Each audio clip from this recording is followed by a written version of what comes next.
Israel और Hamas के बीच हाल ही में सीज फायर हुआ था। फिलिस्तीनी और इजरायली कैदियों को भी रिहा किया गया था और यूं ही लग रहा था कि अब सब कुशल मंगल है। लेकिन अमेरिकी राष्ट्रपति का एक वाक्य और चिंता फिर से बढ़ गई है। चिंता इस बात को लेकर कि क्या इजराइल हमास के बीच फिर से जंग भड़केगी, क्या फिर गाजा में कत्लेआम मचेगा और क्या उससे भी बड़ी तबाही दुनिया देखने वाली है। आज यानी शनिवार 12 बजे ये साफ हो जाएगा। अमेरिकी राष्ट्रपति डोनाल्ड ट्रंप को भी नहीं पता कि आज क्या होने वाला है। उन्होंने इशारा किया कि इजराइल आज क्या करेगा ये केवल बेंजामिन नेतन्याहू ही जानते हैं। दरअसल आज 12 बजे हमास को बंधकों की रिहाई का अल्टीमेटम मिला है। अगर हमास ऐसा नहीं करता तो फिर इजराइल अपना अगला कदम उठाएगा। डोनाल्ड ट्रंप ने कहा कि उन्हें नहीं पता कि शनिवार को क्या होगा। मुझे नहीं पता कि शनिवार को 12 बजे क्या होने वाला है। मैं बहुत सख्त रुख अपनाऊंगा। मैं आपको ये भी नहीं बता सकता कि इजराइल क्या करने जा रहा है। ये इस बात पर निर्भर करता है कि बेंजामिन नेतन्याहू यानी कि इजरायली पीएम क्या करने जा रहे हैं। ये इस बात पर निर्भर करता है कि इजराइल क्या करने वाला है।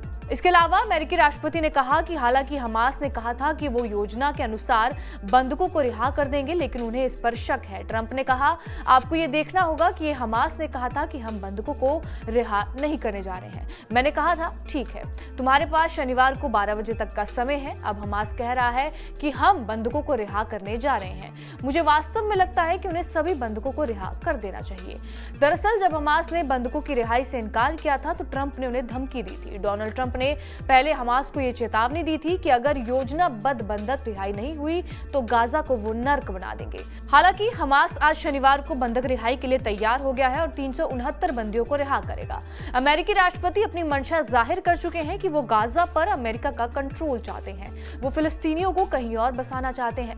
इधर समाचार एजेंसी शिन्हुआ ने एक रिपोर्ट के हवाले से बताया है कि शनिवार को 369 फिलिस्तीनी कैदियों को रिहा किया जाएगा और उनमें से 333 को गाजा वापस भेजा जाएगा।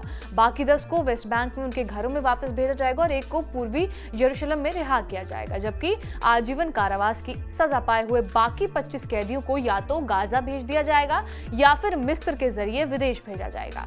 पिछले 19 जनवरी को लागू हुए युद्ध विराम समझौते के तहत ये इजराइल और हमास के बीच कैदियों के आदान प्रदान का छठा बैच होगा। लेकिन क्यों फिर तनाव? ये रिहाई अमेरिकी राष्ट्रपति डोनाल्ड ट्रंप के चेतावनी के बाद बड़े तनाव के बीच हुई है, जिसमें कहा गया था कि अगर शनिवार दोपहर तक गाजा में सभी बंधकों को मुक्त नहीं किया गया तो युद्ध विराम रद्द कर दिया जाएगा। नेतन्याहू और इजराइल के रक्षा मंत्री इजराइल कैट्स ने चेतावनी दोहराते हुए कहा कि इजराइल गाजा पर अपना हमला फिर से शुरू कर देगा और हमास ने सोमवार को ही ये घोषणा की कि वो शनिवार को निर्धारित बंधकों की रिहाई में देरी करेगा, क्योंकि इजराइल ने समझौते का उल्लंघन किया है और इजराइल से युद्ध विराम बनाए रखने की अपनी प्रतिबद्धता की फिर से पुष्टि करने की मांग लगातार हमास की ओर से की जा रही है।